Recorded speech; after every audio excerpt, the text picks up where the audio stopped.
Okay, this is episode one of some educational videos that I wanted to do. And my first guest is Jimmy White, who's a friend of mine from Tennessee. Jimmy lives in Milan, Tennessee with his wife, Tracy, and their four kids. And Tracy just, she had some of you guys know this. Tracy had a stroke back in June, and she has, been doing better and better, each week, from what Jimmy's been telling me. And she's made some tremendous progress, hasn't she, Jimmy? Yes, sir. She's doing great. Yep. Okay, that's good. And then, Jimmy, how did you get into predator hunting? And you told me this raccoon story, so I want you to tell that. I've been hunting probably about 20 years, and I was bow hunting one day, and a raccoon come walking by the tree stand, so I shot it, and that thing went to squalling, and I look out across the field, and here come a coyote running to that coon, that coon dying, and it run up there, and I shot and killed it, and it kind of trickled from that, but I ended up going up by me a call, and back then didn't hardly anybody coyote hunting, so the very first time I go out calling, I call up a coyote and I shoot it. Waited the next weekend, went to a different farm, got out, hand call again, blew the hand call. Here comes two coyotes coming this time, and I killed one of them. And so anyway, just started from there. And for several years, I just used hand calls, killed a lot of coyotes. Then I started getting into the electronic calls, and to where we are today. So that's a cool story. It's my favorite pastime. So yeah. Well, the intent that I have of these videos, and we're going to try to keep it to about 20 minutes, is just an educational thing based upon people that have hunted for a long time, like Jimmy, who, I never stop learning. So I'm always learning things from Jimmy and people like Jimmy. So I'm just going to ask him a series of questions, and he's going to answer them. So I'm just going to start off with the first question, Jimmy. Do you scout a property via a hunting app or Google Earth before you hunt, or how do you scout it?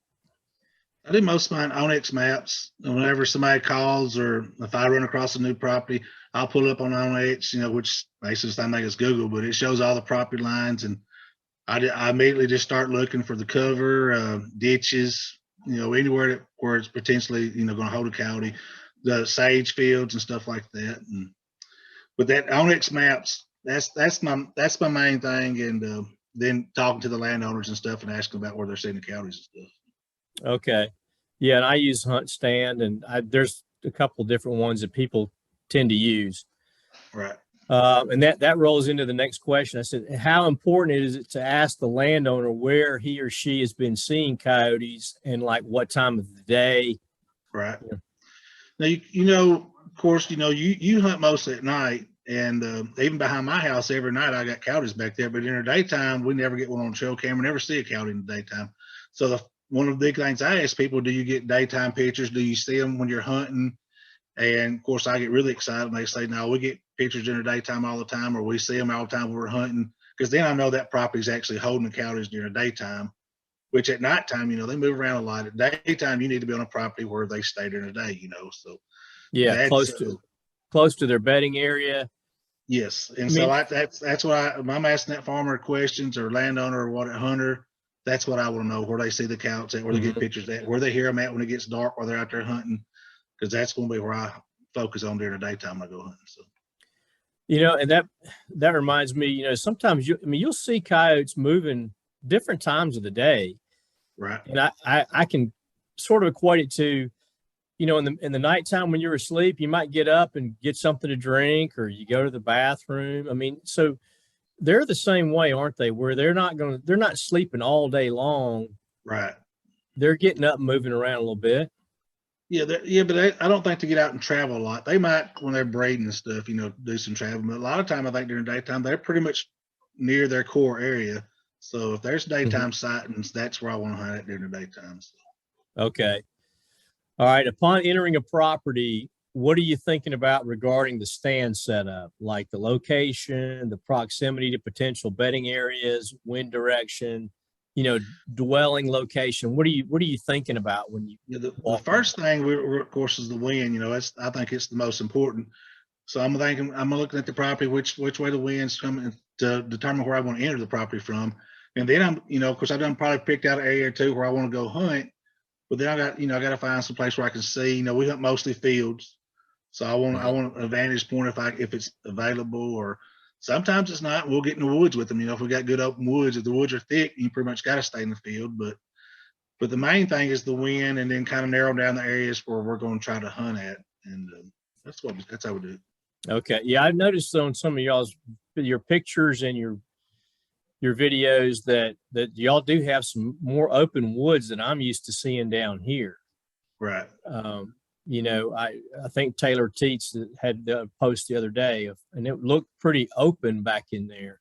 I think they're hunting the bottom. But now, if I can get in the woods, or if that's the only option I got, and that's where they're the most comfortable. So I like hunting the woods, but my area is mostly farm ground. We don't have a whole lot of open woods. We do, but we don't. But when they're available, I don't hesitate to jump in there with the shotgun and kill them in the woods. So. Yeah, that's something I want to do more of is actually using my shotgun, and I haven't been even attempting that. Are Ecollar sounds seasonal? Are certain sounds usable year round? And do you use more prey distress or coyote vocals? Talk about the sounds, different times of the year, and what you're using as far as prey and vocals. During the winter, right now, January, February, March, I focus mostly on the prey distress. That's my go-to sounds. Now I will turn around and use some howls and some fights and stuff because they are breeding. But most of my success comes off of a prey distress, or like me and you talked about earlier, Chip. I like using coon distress a lot. I'll use, if I'm trying to kill a bobcat or fox, something, we'll run some bird distress and stuff like that. But my primary thing would be rabbit distress and raccoon distress. And in the evenings, I like using the vocals. I'll use vocals more in the evenings than I do in the mornings. And I'll do some howls and stuff, and maybe followed in by some cow fights, and ended up in a cow fight or pup distress, something like that. So. Yeah, that's a good point you made, and we were talking about that earlier this evening about, I never think about using raccoon distress, but it's been very effective for you, and I know for some other guys. So I've got to, I'm learning something too that I'm going to use this next week. I'm gonna try some raccoon fights. Like I told you earlier, I don't think they're coming in to eat as much as they're coming in. They want to see what's going on, and the coon distress is so aggressive that I think it triggers all of them's attention, and they just want to come check it out. So some of them come in fast, but usually they come in to look. And they're curious, and bobcats are real curious creatures. Yep. They like to just come in and sit and watch. So. Yeah. It's been rare that I've had a bobcat run in on a prey distress, but I have had a couple do that. But most of the time they're coming in pretty stealthy, and they're coming in very cautious. The ones, I have them in an open field. If they don't have access to get to me through the cover, I don't think they like walking across the middle of that field. So they'll generally run. If there's no cover, it seems like they run in. If there's cover, they're going to use that cover and sneak in. But if they don't have a choice, I think they usually come pretty quick if there's nothing there to hide. And a lot of our fields are just wide open bean fields and stuff, and they can't sneak in. We're going to see them. So generally in those cases, they seem to run to the call. So okay. Do you consider, and we're talking about calling styles, and we talked about that earlier this evening, do you consider your calling style aggressive or passive? If you're on a stand for 45 minutes, how much of that time are you not calling versus calling? And what is a typical calling sequence? Like we said, the sequence just depends on the time of the year.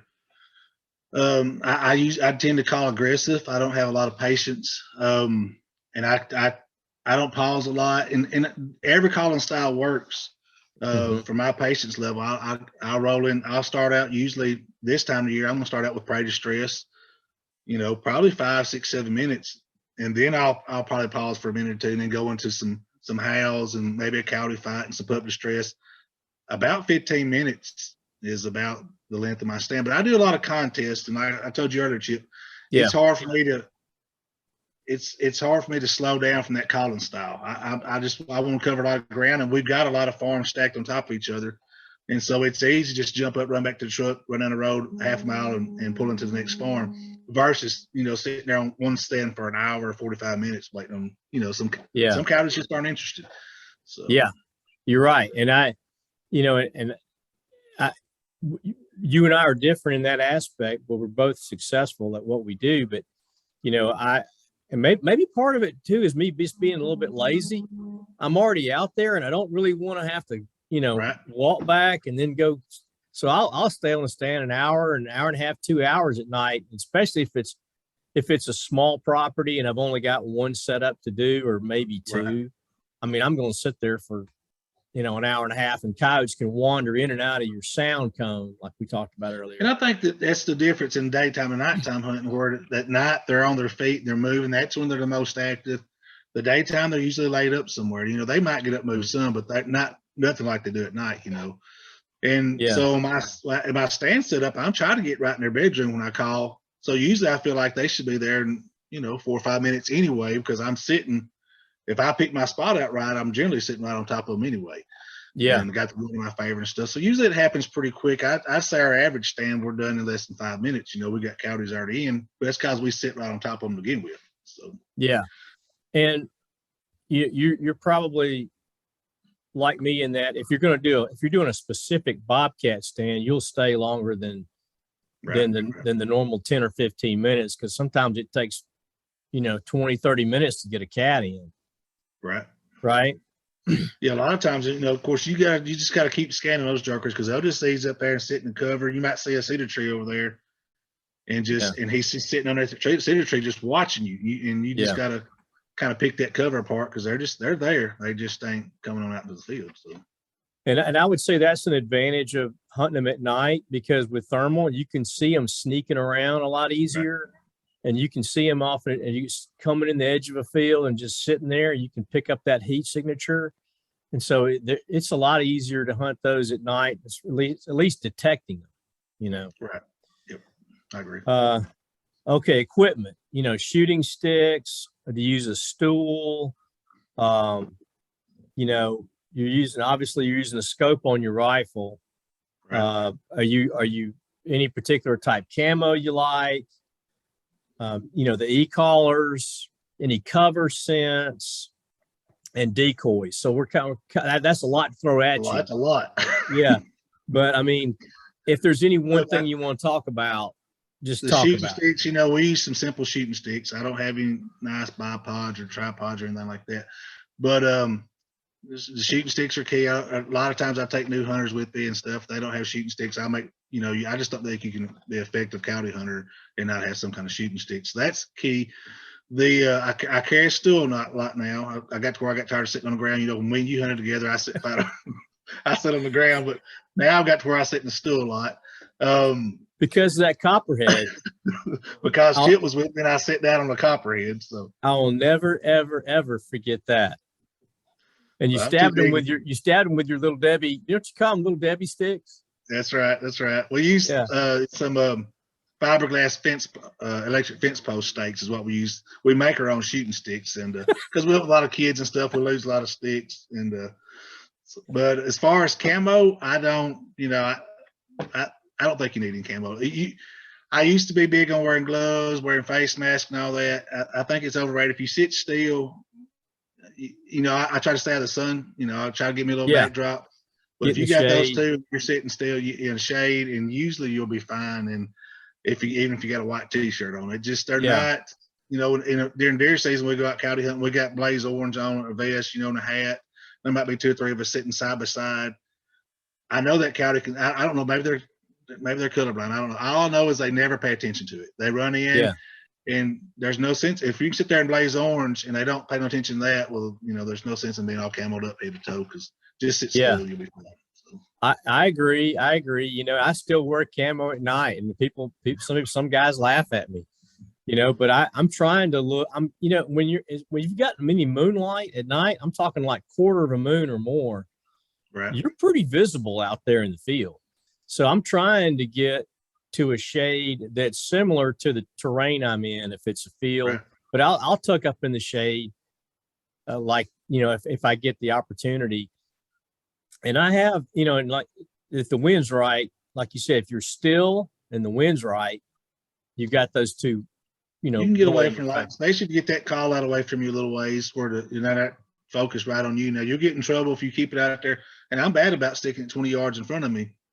And sometimes that comes back to bite me. But generally, if you just get it out there, especially if you go 40 or 50 yards, their Yeah. attention's out there, and you'll be fine. And just as long as you're not moving and you kind of get up, you know, in the cover a little bit, don't get too. I don't want anything in front of me, but just get up in the cover and you'll be fine. Yeah. And you can wear whatever you want to.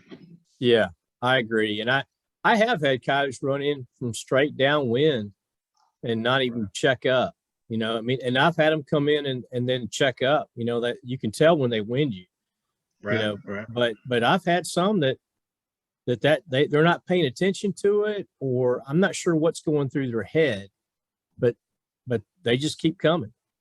So a lot of guys, you know, decoys, you get that mentioned there also. A lot of guys are big on using decoys. I don't like them just for the fact that they key in on them so hard. Sometimes you can't get them to stop for the shot. You know, they'll see it. If that coyote's hungry, it's like I mean, you're barking, you know, you can't get them to stop. And a lot of times they're so focused on it, which is what you want.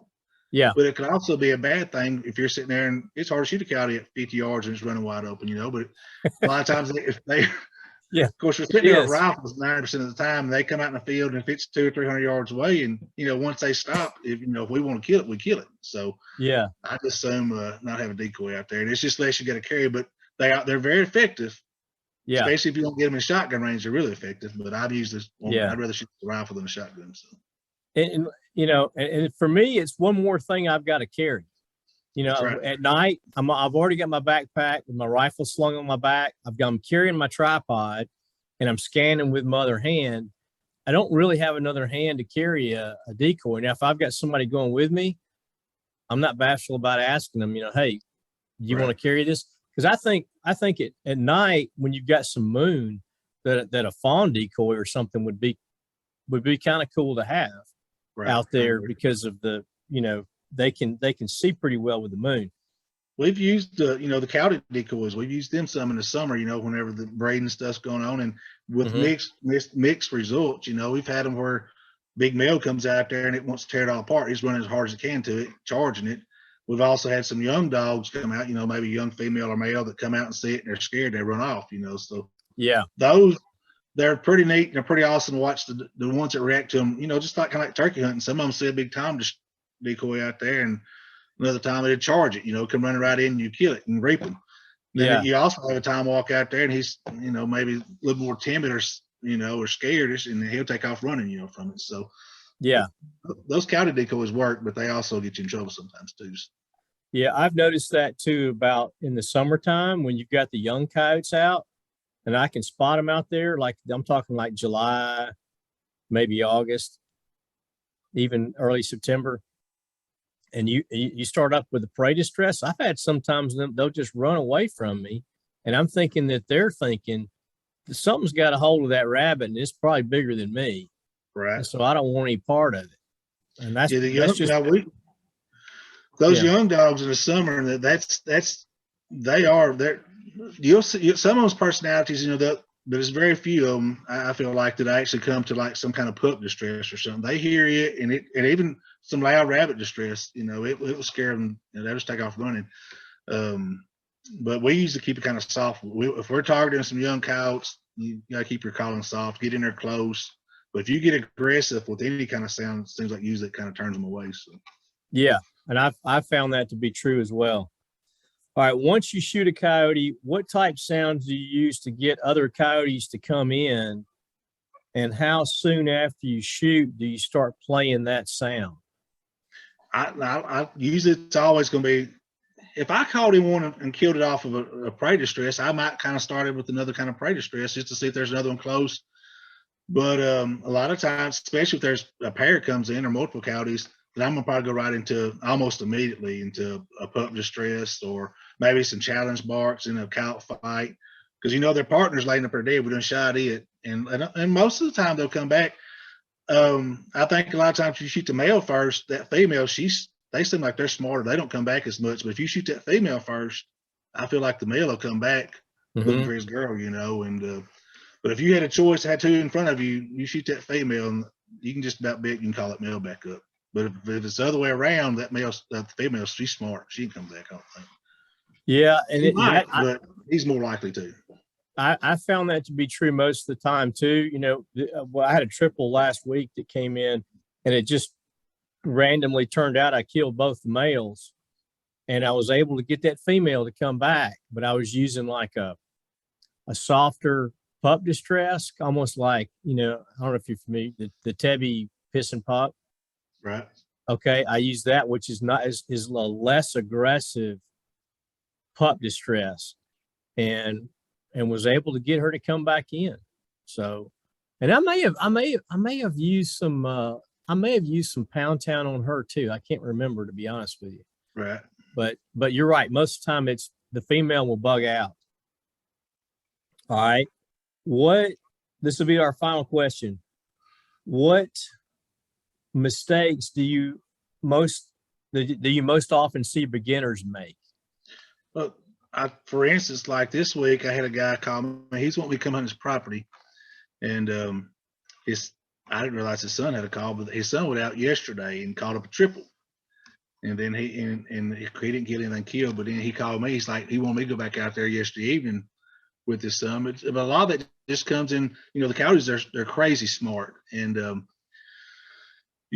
that overhunting your spots, you know, like I feel like once I go hunt a farm, I want to wait a month or so if I can. Now, if it's loaded with coyotes and I go in there and kill one real quick, I might go back. And but mostly I like fresh ears and stuff. So, you know, once a month or once every 3 months. But I've got a lot of ground. So whereas some guys might only have 10 farms, they can't very well do that. But I think overhunting your spots, you know, not watching your wind. I don't like sitting there calling for continuously for an hour or something like that. I think you're just educating everything. But yeah, but that's just me. I like going in there. I don't like getting on side by side or something, driving all over a big property. I like going there and hunting a spot and then just kind of backing out and leaving. And next time I might go hunt another area, but because they can hear so far, you know. And I think if you're sitting over here and say the farm's a square mile, well, they can still hear that, especially getting all them houses and stuff on the other side of that farm. So I like going there and hunt a spot and leave. Next time I come over, I hunt the other spot on the farm. But just overhunting your spots and not watching your wind is what I think is the biggest mistakes our people make. So yeah, and I would agree with you on that too. And I like you alluded to it. You know, to kill a lot of coyotes every year, you've got to have, you know, land. You got to have a lot of land to kill a lot of coyotes every year. And some guys, that's not their goal. Their goal is just to kill the coyotes on their property or, you know, around their cows. They've got to just slow down and just, you know, plan their trips and not hunt them every weekend. And I think you can eliminate them that way. But trapping, if you really want to hurt, you know, trapping is a good thing to go to. If you really want to get the coyotes off there, you know, that's probably the most effective way. Yeah. To eliminate coyotes or call Chip Diller come home at night. You know, that's no, I agree with you on the trapping. I mean, I tell people that a trap has the patience of Job. I mean, a trap is going to sit there until, you know, and we're not patient. You know, people are not patient. You know, we want to call, and I'll tell guys, wait 5 minutes before you do this, and in the moment, I'm not sure I'm even waiting 5 minutes, because 5 minutes is a long time when you're out there on a stand, you know, of just silence. But I would encourage everybody to do that. I definitely need to have more patience. And I know I got friends that coyote hunt and they got a ton of patience. And like me, you talked about earlier, they can sit there for an hour and a half, and they consistently pile up the coyotes, but it's with that patience. Now, that's a whole different style of hunting I'm used to. And but anytime you can sit there, like there's a lot of guys talk about calling out a sit and then they're sitting for 5 minutes, and they kill a lot of coyotes like that. Usually I'm kind of running. I'm in a hurry. I got 4 kids and I don't have time to sit there, but it's definitely an effective way, especially if you're limited in the amount of properties you have. So. Yeah. Well, you know, and I was telling you about a bobcat I saw last week. After that bobcat, I saw a coyote came out. And I shot at it twice, but it was an awkward stance because it came out behind me where the cattle guard was, and then it ran back in the woods, like the same place where the bobcat ran. Well, I just sat there and waited in silence. And about 10 minutes goes by, and that coyote walked back out in that field, like a little farther down. I mean, I killed him, but I knew he was wanting to go in that direction when I turned him around. And so he just went about 70, 80, maybe 100 yards down in the woods and started crossing that field. So sometimes they'll surprise you, but yeah, patience. I don't always have it, but I probably got a little bit more than you.